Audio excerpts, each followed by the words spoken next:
وأشهد أن محمدا عبده ورسوله صلى الله عليه وعلى آله وصحبه ومن تبعهم بإحسان إلى يوم الدين.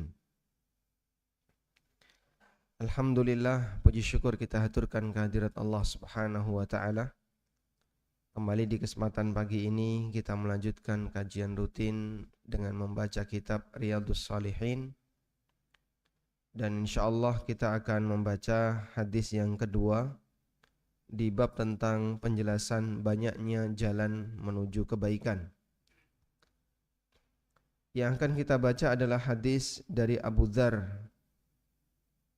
radhiyallahu anhu bahwa Rasulullah sallallahu alaihi wasallam bersabda, "Yusbihu ala kulli sulama min ahadikum sadaqatun."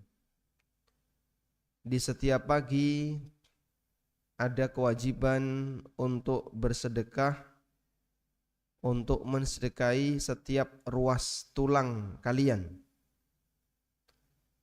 Padahal dalam tubuh ini ada 360 ruas tulang. Dan Allah Subhanahu wa Ta'ala takdirkan kita dalam kondisi sehat walafiat. Maka sebagai bentuk rasa syukur kepada Allah, setiap ruas tulang itu ada kewajiban untuk disedekahi setiap hari. Terus bagaimana caranya? Kalau ada 360 ruas tulang, berarti kalau satu ruas tulang disedekahi 1000, sehari 360.000. Ini kalau pendapatannya sehari 200.000, tekor. Sehingga yang gaji ASN 6 juta itu sudah nggak cukup, udah tekor. Berarti harus jadi eselon dulu. Mungkin masih ada sisa. Oleh karena itu dalam hal ini Nabi SAW menjelaskan makna sedekah di sini tidak harus dalam bentuk memberikan materi, tapi bisa bentuknya amal-amal soleh yang lain. Lalu beliau memberikan rincian. Fakullu tasbihatin sadaqah. Setiap tasbih jadi sedekah. Wa kullu tahmidatin sadaqah. Setiap tahmid juga jadi sedekah. Wa kullu tahlilatin sadaqah, setiap tahlil jadi sedekah. Wa kullu takbiratin sadaqah, setiap takbir jadi sedekah. Amar ma'ruf jadi sedekah, nahi mungkar jadi sedekah. Semua kebaikan yang kita lakukan diwujudkan oleh Allah Subhanahu wa Ta'ala sebagai sedekah. Kemudian kata beliau, wa yujzi'u min dzalika rak'atani yarka'uhuma minad duha. Dan itu semuanya bisa digantikan dengan 2 rakaat yang dia kerjakan di waktu duha. Hadis riwayat Muslim. Sehingga ini menunjukkan keutamaan yang sangat besar bagi mereka yang melaksanakan sholat duha, karena sholat duha ini bisa menggantikan tugas sedekah untuk semua ruas tulang, yang diberi oleh Allah Subhanahu wa Ta'ala kemudahan kesehatan, sehingga Bapak Ibu bisa menggunakan jasad ini untuk kebaikan, bisa dipakai untuk sholat, ditekuk-tekuk bisa.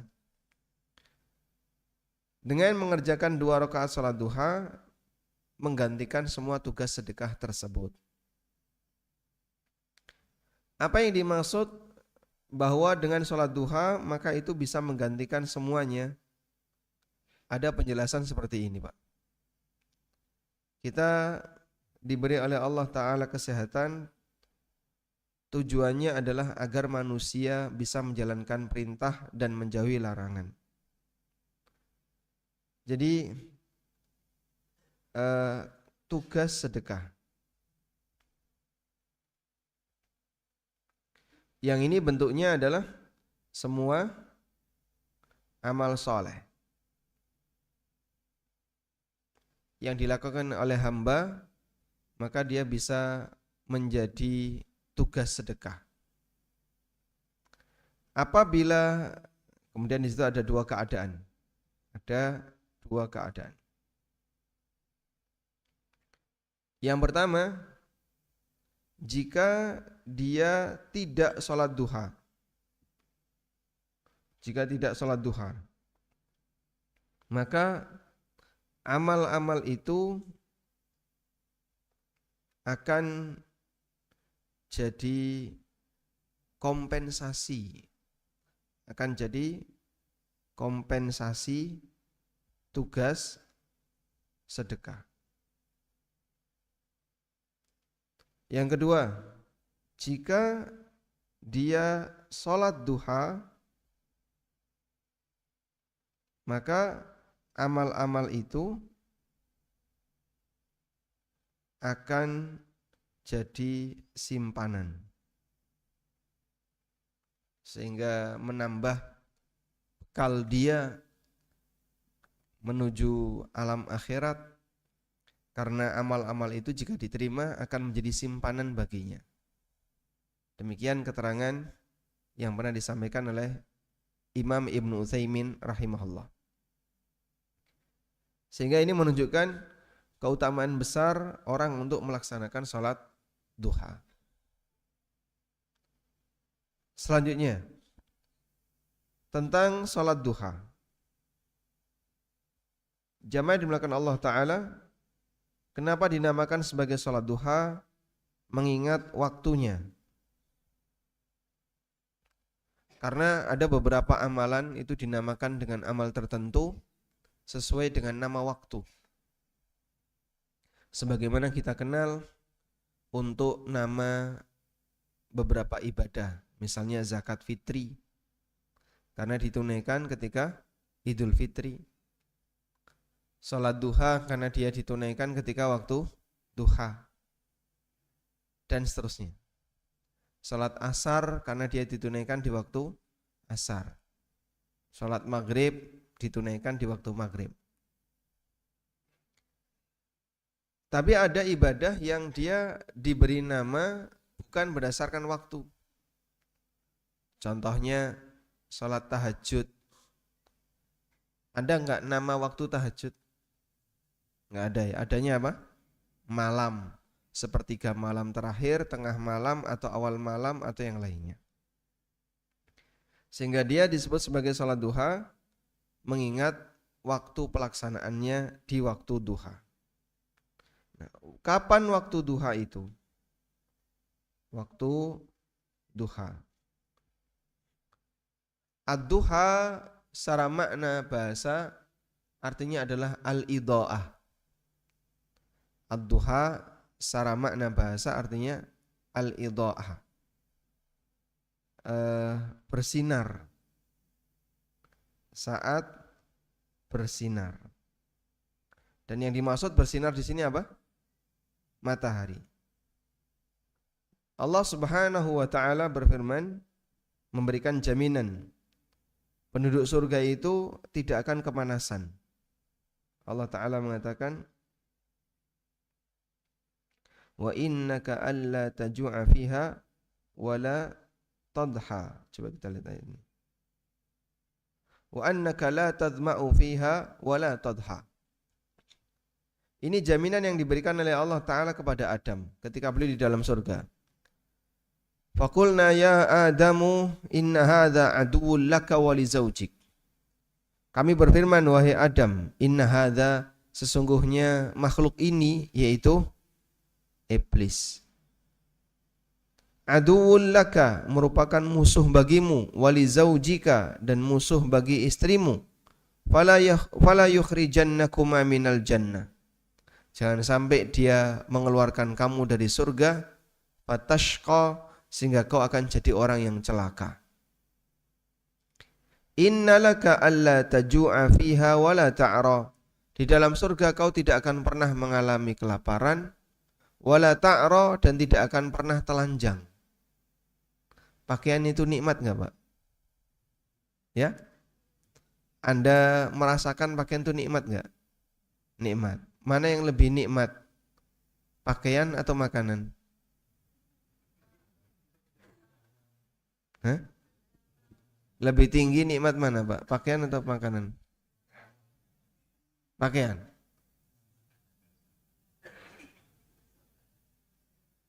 Iya semua. Gini pertanyaannya komparatif ya. Kalau ditanya lebih itu berarti lebih tinggi mana? Nikmat pakaian atau nikmat makanan? Pakaian. Pakaian. Nek gak madang, kalau gak makan mati. Kalau gak pakai pakaian, ISIS. ISIS. Baik. Jaminan yang diberikan oleh Allah kepada Nabi Adam, innalaka alla taju'a. Kau tidak akan pernah mengalami kelaparan di surga. Wala ta'ra, dan tidak akan pernah telanjang. Wa annaka la tadhma'u fiha, dan kau tidak akan pernah mengalami kehausan. Wala tadha. Nah, di sini ada kalimat wala tadha, dan tidak akan mengalami tadha. Tadha bermakna kepanasan. Engkau tidak akan pernah mengalami kehausan dan kepanasan. Maka makna bahasa dari duha adalah bersinar. Sehingga waktu duha adalah waktu ketika matahari sudah bersinar. Batasnya kapan, Pak? Saat matahari sudah meninggi. Dan meninggi itu kurang lebih qadra rumhin, kurang lebih 1 tombak. 1 tombak dalam jarak yang dipandang oleh manusia. Kayaknya udah tinggi. Maka sudah masuk waktu duha. Jadi kalau kita berada di daerah yang penuh dengan bangunan, maka kalau sudah kelihatan matahari itu sudah tinggi sekali. Itu sudah tinggi sekali ya. Sudah tinggi pakai sekali. Karena pasti pandangan kita akan ketutup dengan banyak bangunan. Sehingga Anda lihat di jalan itu, matahari sudah tinggi. Matahari sudah kelihatan, itu pasti sudah tinggi. Sudah bisa dipakai untuk sholat. Lalu batas akhirnya kapan, Pak? Sebelum waktu larangan. Ada nggak waktu larangan untuk sholat? Ada. Namanya apa? Istiwa. Saat matahari tepat berada di atas kepala. Itulah waktu istiwa. Sehingga kita dilarang untuk sholat. Di rentang inilah kita dianjurkan untuk sholat duha. Selanjutnya, waktu yang paling afdol. Waktu yang paling afdol. Kapankah waktu yang paling afdol untuk sholat duha? Kapan waktu di paling afdol? Awal, tengah, atau akhir? Hah? Akhir. Akhir itu paling afdol. Dan kaedahnya begini. Kaedahnya begini. Setiap waktu ibadah ujungnya lebih afdal daripada bagian awal. Maka Ramadan yang paling afdal itu kapan? 10 hari terakhir. Hari Jumat waktu yang mustajab kapan? Setelah asar. Arafah yang paling afdal untuk doa setelah asar. Sehingga waktu yang paling afdal untuk semua kegiatan ibadah adalah yang berada di ujungnya. Karena itu ibadah di waktu malam yang paling afdal kapan? Sepertiga malam yang terakhir. Ini jadi kaidah umum bahwa waktu yang paling afdal dalam pelaksanaan ibadah adalah ujungnya, waktu yang paling akhir. Baik. Oleh karena itu, waktu duha yang paling afdal adalah waktu di ujung. Yang ini disebut oleh Nabi SAW sebagai salat duha di akhir waktu. Disebut sebagai apa? Salat awwabin. Disebut sebagai salat awwabin. Rasulullah SAW bersabda, Salatul awwabin hina tarmidul fisal. Salatnya awwabin adalah ketika pedet sudah mulai kepanasan. Nah, dulu orang ketika menggembalakan onta itu kan di tanah lapang. Lalu kalau kemudian sudah agak siang, maka anak-anak onta al-fisal yang baru saja disapeh dari ibunya itu mulai kepanasan. Dia yang pertama kali nyari tempat berteduh. Maka Nabi SAW menyebut waktu seperti ini kalau dipakai sholat duha disebut dengan sholat awwabin. Awwabin itu artinya orang yang rajin taubat.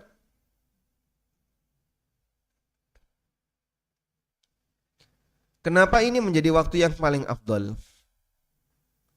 Para ulama menjelaskan karena puncak kesibukan masyarakat dalam melakukan aktivitas duniawi itu di waktu-waktu seperti ini. Sehingga sing dagang lagi puncak-puncaknya dagang. Pas di akhir waktu duha kan sing dagang niku ngitung badi, ngitung duit. Yang di kantor juga gitu, ini puncak-puncaknya kerja. Demikian pula aktivitas yang lain.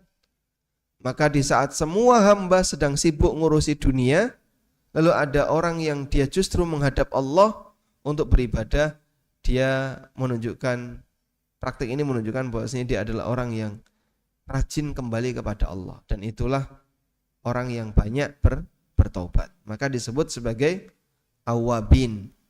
Rasulullah SAW bersabda, salatul awwabin hina tarmidul fisal. Salat awwabin adalah ketika anak onta sudah mulai kepanasan. Selanjutnya, mengenai batas rokaat. Batas rokaat salat duha.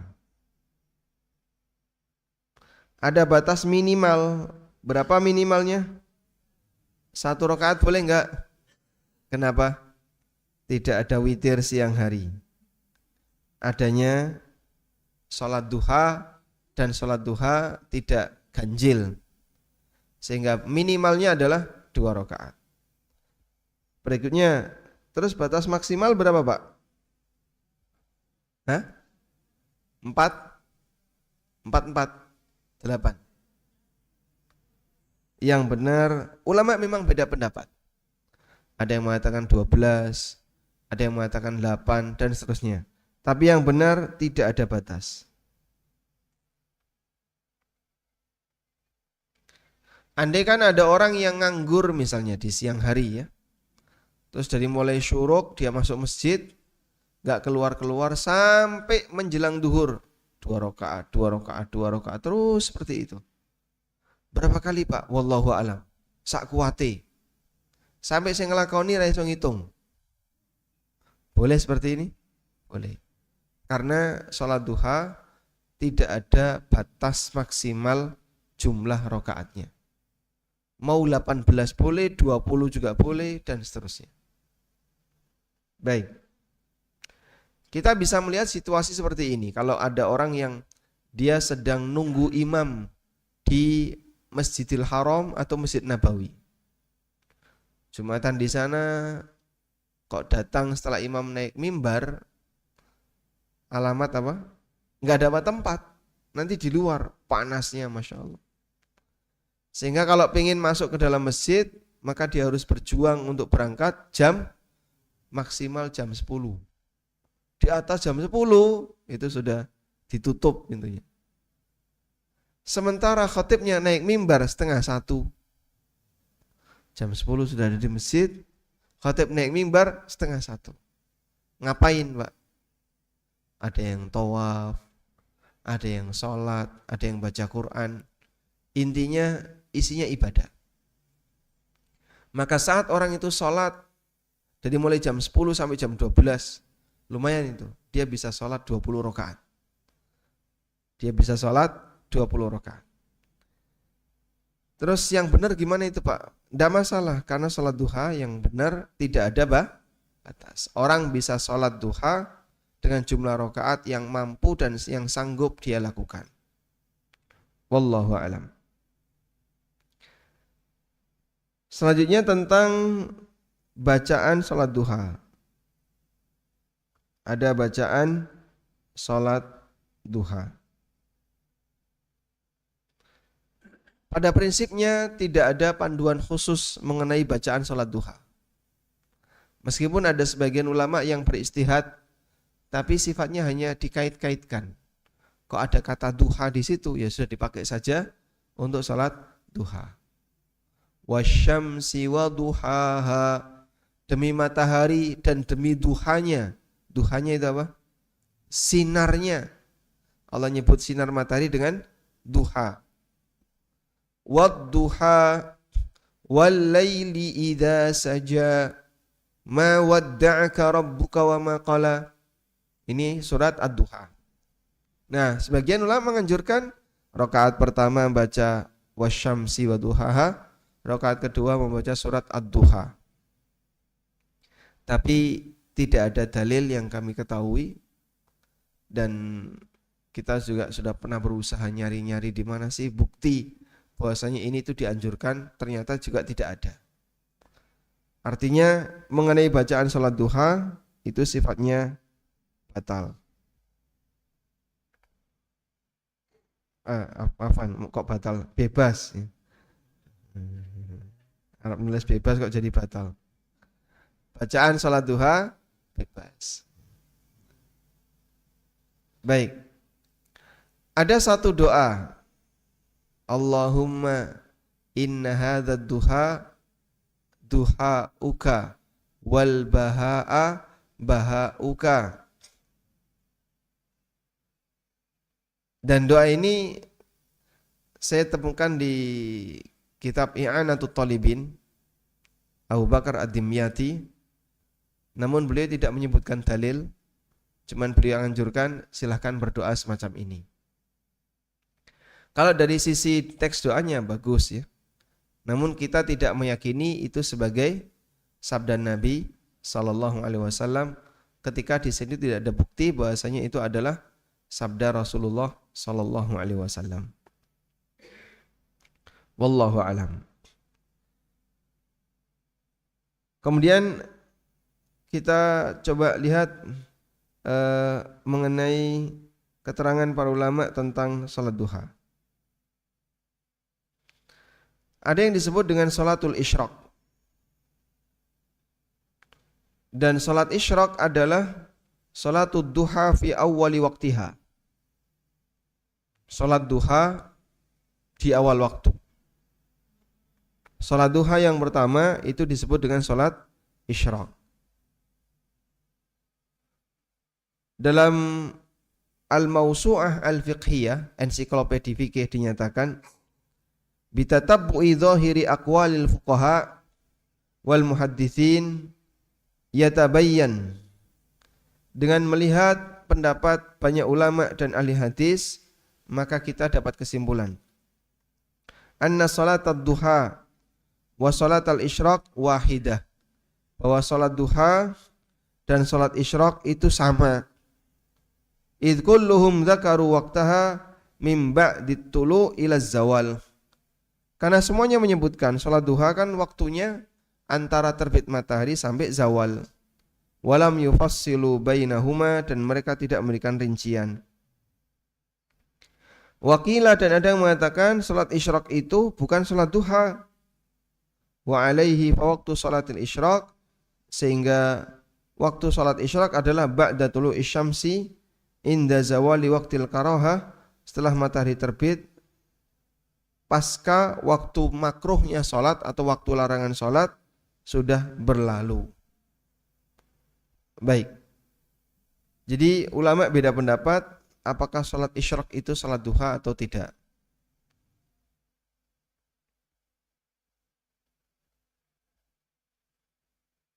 Dan pendapat yang lebih kuat, sholat isyraq itu sholat duha pertama. Salat duha pertama. Sehingga ketika Bapak Ibu merutinkan sholat isyraq, berarti merutinkan sholat duha. Walhamdulillah. Nah. Dan penjelasan tentang sholat duha, insya Allah dari apa yang tadi kita sampaikan sudah cukup lengkap. Yang penting adalah bagaimana agar kita bisa menjaganya. Minimal misalnya kita punya komitmen agar sholat duha dikerjakan 2 rakaat setiap hari. Kalau rutin seperti itu, nanti misalnya kita punya uzur sehingga nggak bisa melakukannya, baik karena safar atau yang lain, pahalanya akan tetap mengalir. Wallahu a'lam. Baik, sampai di sini ada yang mau disampaikan? Nah, silakan. Waalaikumsalam warahmatullahi wabarakatuh.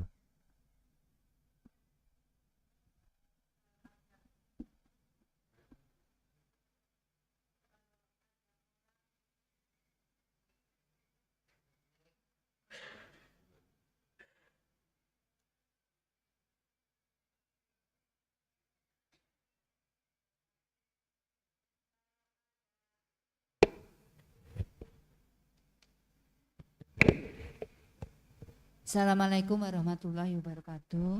Waalaikumsalam warahmatullahi wabarakatuh. Saya ingin bertanya, sholat isra itu sama dengan sholat syuruk atau tidak? Satu, itu yang pertama. Kemudian kalau sholat isra sama dengan sholat syuruk, itu bagus yang mana, hadis yang hadis pendapat ulama yang mengatakan sholat isra sama dengan duha, atau yang sholat isra tidak sama dengan duha? Nah sekarang kalau ada, itu yang kedua. Yang ketiga, kalau ada orang yang melakukan sholat syuruk sudah selesai, kemudian dia itu perlu nggak sholat duha sendiri gitu? Ya saya soalnya pernah mendengar orang yang mengatakan kalau sudah sholat syuruk atau sholat isra itu sebenarnya sudah tidak perlu sholat duha karena itu adalah sholat duha. Begitu, matur nuwun. Assalamualaikum warahmatullahi wabarakatuh. Waalaikumsalam warahmatullahi wabarakatuh. Apakah sholat isyraq sama dengan sholat syuruk? Jawabannya sama. Sehingga kita bisa nyebut isyraq, kita bisa nyebut syuruk. Karena yang dimaksud isyraq dan syuruk dari kata asyraqat, artinya terbit. Wa asyraqatil ardu binuri rabbiha. Dan matahari bersinar dengan cahaya dari Rabbnya. Allah Subhanahu wa taala ciptakan matahari untuk menyinari bumi. Sehingga makna salat isyraq di situ adalah salat ketika matahari terbit. Mau disebut isyraq atau syuruk sama. Baik. Nah, apakah salat isyraq atau syuruk ini adalah salat duha? Tadi kita sudah sampaikan ada 2 pendapat. Tapi jumhur ulama mengatakan bahwa salat isyraq atau salat syuruk adalah salat duha yang pertama. Lalu kalau Anda bertanya mana yang lebih utama, salat isyraq ataukah salat awwabin tadi? Untuk salat isyraq tidak ada keutamaan khusus kecuali jika digandengkan dengan amal yang lain. Amal yang lain itu apa saja, Pak? Salat subuh berjamaah, lalu zikir sampai terbit matahari, duduk di tempat salat sampai terbit matahari, kemudian salat 2 rakaat. Salat subuh berjamaah, dia duduk di tempat salatnya sambil zikir sampai terbit matahari, terus salat 2 rakaat. Nah, itu bisa mendapatkan pahala seperti haji yang sempurna kata Nabi SAW. Namun hadis ini diperselisihkan oleh ulama. Sebagian ada yang menilai sahih dan sebagian ada yang menilai dhaif. Karena mereka beda pendapat, Maka sampai mereka menyimpulkan bahwa sholat isyraq itu ada nggak sih? Ada yang mengatakan ada, sahih. Ada yang mengatakan oh tidak ada, dhaif. Tapi sholat duhanya tetap ada. Keutamaannya yang di situ ada yang menilai sahih dan ada yang menilai dhaif. Kalau kita meyakini ini hasan kok sahih, insya Allah tidak masalah. Sehingga Anda bisa rutinkan setiap selesai kajian sholat isyraq. Wallahu a'lam. Terus apa lagi tadi? Double. Nah, sekarang boleh nggak sih mengerjakan sholat duha di waktu terpisah? Bolehkah sholat duha di waktu terpisah? Jadi ini ada beberapa titik ya. Jam 6.05, jam 8.15, jam 10.20, lalu jam 11.00. Dah? Sebelum berangkat kerja 2 rakaat. Sampai kantor 2 rakaat. Istirahat apa ini sebutannya kalau di kantor? Ngemil, istirahat ngemil 2 rakaat. Snack time kan jam 10-an ya. Saat menjelang duhur 2 rakaat. Boleh nggak seperti ini, Pak? Boleh. Yang penting masih di rentang waktu duha. Sehingga Anda mau kerjakan di awal waktu, tengah, ujung, bebas. Yang penting di waktu duha. Wallahu a'lam. Nah, pernyataan bahwa kalau sudah salat duha tidak boleh salat duha lagi, kami tidak menjumpai riwayat maupun keterangan ulama tentang itu. Sebab apa yang sudah dikerjakan tidak menghalangi orang untuk mengerjakan yang sama selama waktunya masih ada. Maka Anda bisa salat duha, salam salat duha lagi, salam salat duha lagi sampai menjelang waktu larangan salat. Wallahu a'lam. Baik, ada yang disampaikan lagi? Silakan, Pak. Waalaikumsalam warahmatullahi wabarakatuh.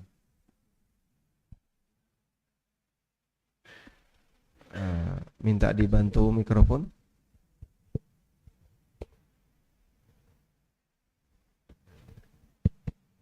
Assalamualaikum warahmatullahi wabarakatuh. Waalaikumsalam warahmatullahi wabarakatuh. Izin Ustadz bertanya kaitan dengan tadi sholat isyraq sama dengan sholat duha. Kemudian kalau kita melaksanakannya niatnya sholat isyraq atau sholat duha, itu yang pertama.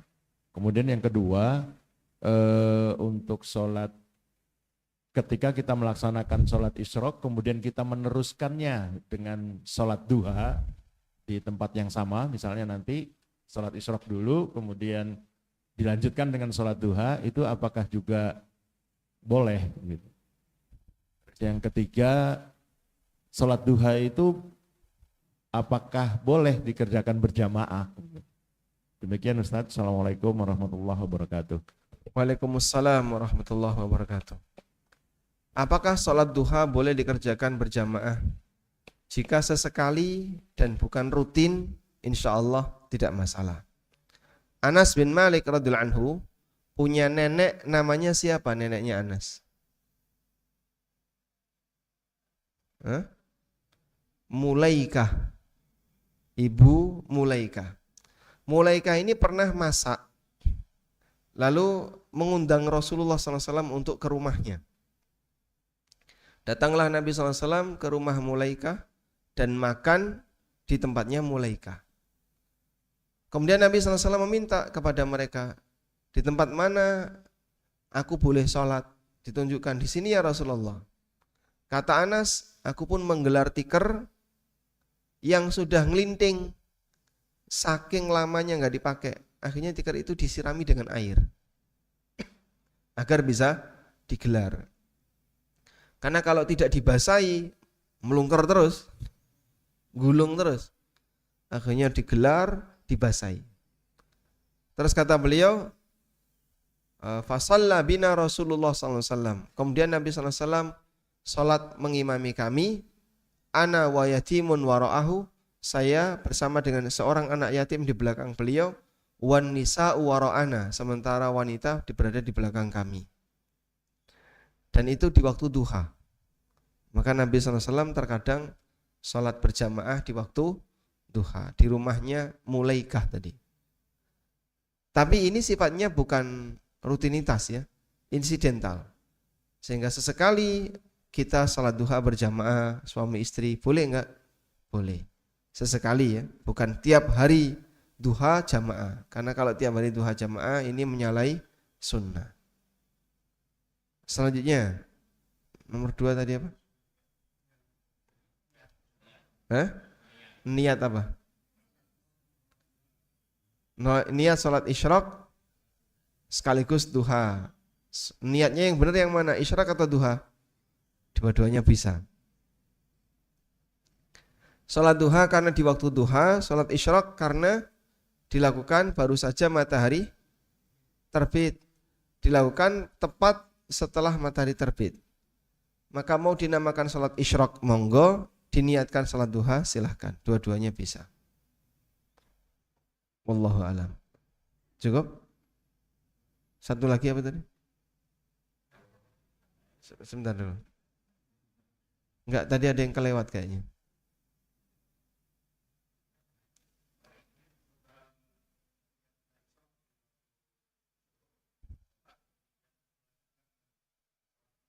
Bisa. Jadi selesai sholat syuruk terus sambung dengan sholat duha, bisa. Silakan.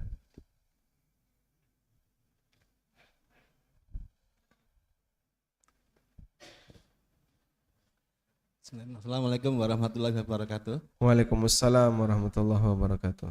Ketika kita sholat subuh berjamaah, kemudian dzikir sampai suruk, kemudian sholat suruk. Nah, antara subuh tadi dengan kita sholat suruk, apakah boleh kita bergeser, misalkan mengambil mushaf atau mematikan AC lah seperti itu. Kemudian yang kedua, untuk dzikir sesudah sholat duha, apakah ada dalilnya yang Allahumma firli wa tub alayya innaka antat tawwabur rahim 100 kali itu, adakah dalilnya Ustaz?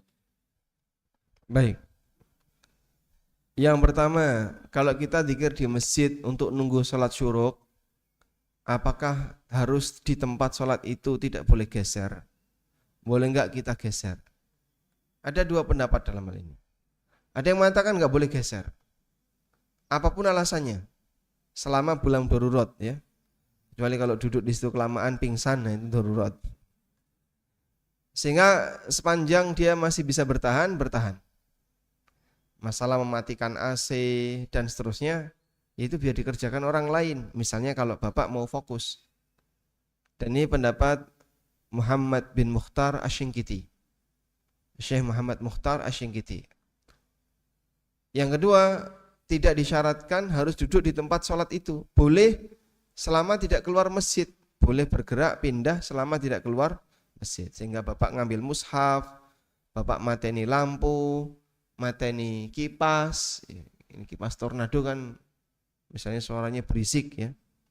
Dimatikan saja biar lebih tenang. Coba dimatikan ya. Misalnya ya. Tapi kalau mau dibuktikan boleh ya. Boleh nggak kayak gini Pak? Insya Allah tidak masalah karena dia tidak sampai menyebabkan keluar masjid. Wallahu a'lam. Masya Allah. Hah? Kalau batal wassalam ya. Keutamaan itu hilang.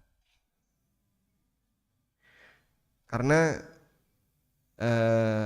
para malaikat mendoakan orang yang berada di dalam masjid malam yuhdits, selama dia belum hadas. Berarti usahakan jangan batal. Maka nek sahur jangan banyak-banyak ya. Biar nanti pasca subuh tidak pingin ke belakang. Selanjutnya. Cukup? Okay.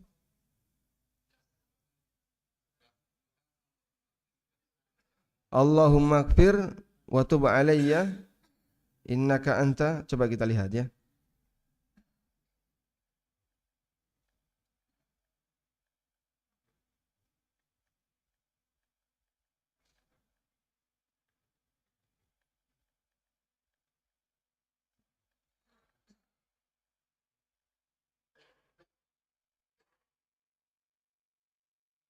Ini ada sebuah hadis riwayat Al-Baihaqi. Kita lihat doanya.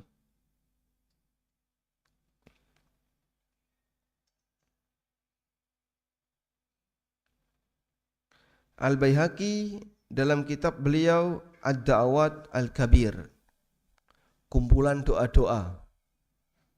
Beliau membawakan riwayat dengan sanadnya dari Hilal bin Yasaf, dari Zadan, dari Aisyah radhiyallahu anha. Beliau menceritakan, shalla Rasulullah sallallahu alaihi wasallam salat duha. Nabi sallallahu alaihi wasallam pernah melakukan salat duha. Tsumma qala, kemudian beliau membaca, Allahumma ighfirli warhamni wa tub alayya innaka antat tawwabur rahim. Allahumma ighfirli warhamni wa tub alayya innaka antat tawwabur rahim. Hatta qalaha mi'ata marratin, beliau membaca itu sebanyak 100 kali. Kalau ini sahih yang diriwayatkan oleh Al-Baihaqi tadi, maka bisa dipraktekkan. Anda bisa membaca Allahumma ighfirli warhamni wa tub alayya innaka antat tawwabur rahim. Dirutinkan seperti itu, dibaca sebanyak-banyaknya. Kalau 100 bagus. Kalau kurang gimana Pak? Tidak masalah. Wallahu alam. Tapi kalau Anda memandang hadis ini enggak sahih Pak, ya sudah, berarti tidak ada bacaan seperti ini pasca sholat duha. Nah, selanjutnya. Wallahu alam, saya sendiri enggak tahu ya. Di sini tidak ada keterangan. Coba saya buat ini.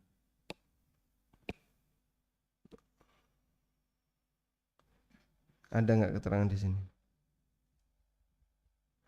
Jadi takhrij hadisnya di sini cuman menyebutkan diriwayatkan oleh Al-Baihaqi, juga ada di Musnad Ahmad. Di Musnad Ahmad juga ada. Sekarang coba kita lihat di Musnad Ahmad ya.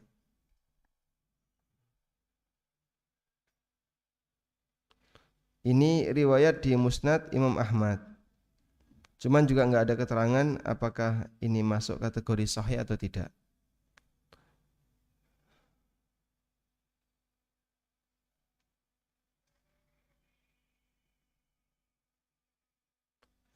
Saya carikan di tempat yang lainnya.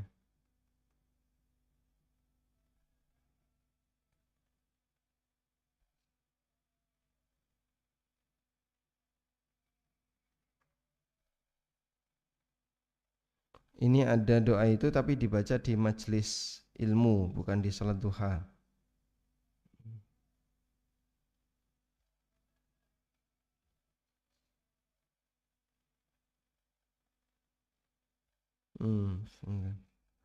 Ba'da salatid duha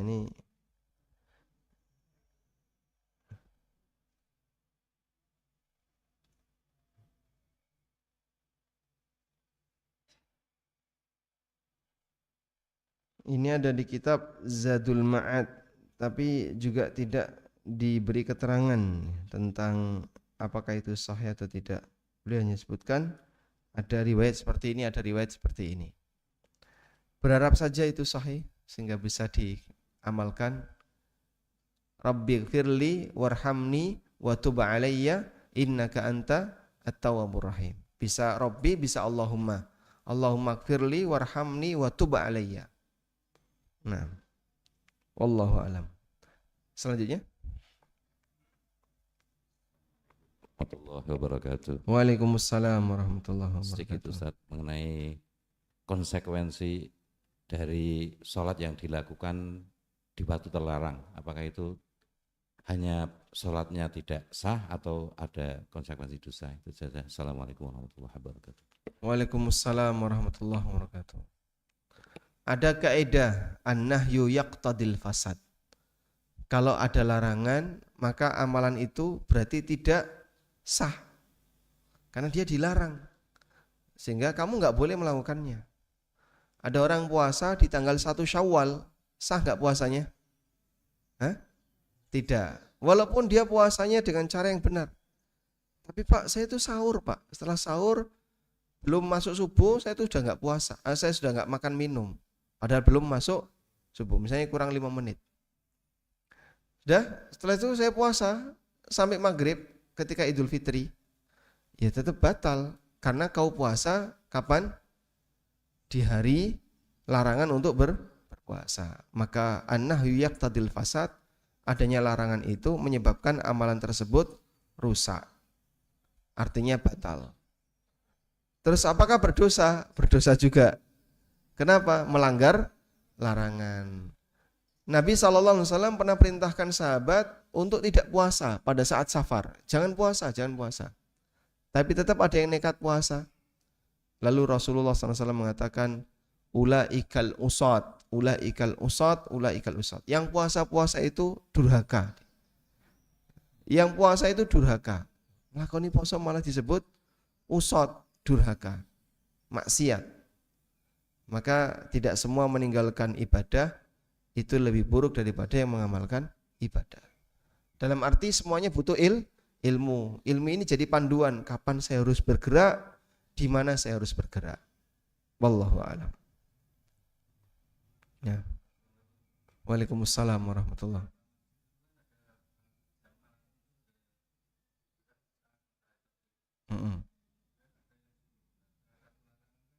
Menjelang matahari terbit itu larangan sholat nih. Kalau ada di Menjelang matahari terbit dan ketika terbit. dan ketika terbit nih. Kita di garis terbit nggak boleh. Dan di masjid di dekat rumah itu alarmnya saat matahari terbit. Jadi kalau mau suruk saya nunggu sekitar 10 menit Betul. dan 15 menit. Tapi sebagian jamaah dianggap Sudah sudah sholat. suruk. Nah. Tapi di beberapa masjid juga namanya suruk. Nah, yang benar nanti. Ya, jadi yang benar ya ditunggu dulu. Misalnya alarm di depan kita ini berapa?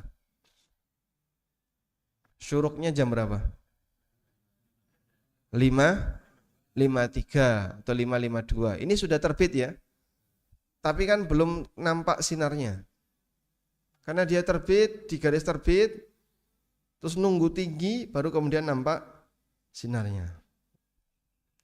Saya sempat mengamati misalnya di laut ya, pas ya bulan-bulan seperti ini, matahari berada di utara. Itu saat terbit sampai agak tinggi, butuh waktu ya kurang lebih 15 menit. Agak tinggi 1 tombak tadi ya. Maka mungkin sebagai saran Bapak Ibu ketika mau sholat duha, lihat jam seperti ini, Anda tambahkan 15 menit, 10 sampai 15 menit. Silahkan kemudian bisa dipakai sholat. Sudah ditambahkan, insya Allah aman. Alhamdulillah, insya Allah aman. Jadi tidak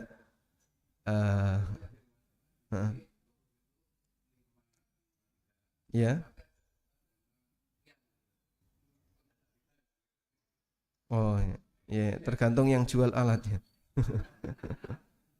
Makanya kalau bisa disetting biar namanya seragam. Ini pun sholat nih, kondisi sholat. Sudah belum ini? Sudah. Berarti kita akhiri. 6.07,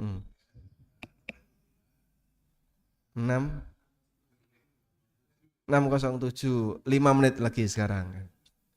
Baik, sekarang baru 6.01. Ada yang mau disampaikan lagi? Sudah habis? Alhamdulillah. Baik, sekiranya sudah tidak ada yang perlu dibahas. Di pertemuan berikutnya kita akan membahas tentang amalan hamba akan ditampakkan oleh Allah. Semuanya. Sampai pun ludah yang ada di masjid yang belum sempat dikubur. Di sini Nabi SAW mengatakan, an-nukha'atu takunu fil masjid la tudfan. Sampai pun dahak yang ada di masjid yang belum dikubur. Karena dulu sahabat ketika buang dahak itu di bawah. Nah, bawahnya Masjid Nabawi, alasnya adalah tanah. Jadi saat meludah di situ tinggal diuruk, udah selesai. Kalau sekarang kan enggak bisa ya. Meludah di karpet terus diusap pakai tisu. Malah komproh kabeh. Maka masjid kita beda dengan suasana masa silam. Wallahu taala alam. Demikian yang bisa kita sampaikan. Semoga menjadi kajian yang bermanfaat. Wa sallallahu ala nabiyyina Muhammadin wa ala alihi wa sahbihi wasallam. Wa akhiru da'wana anil hamdulillahi rabbil alamin. Wassalamualaikum warahmatullahi wabarakatuh.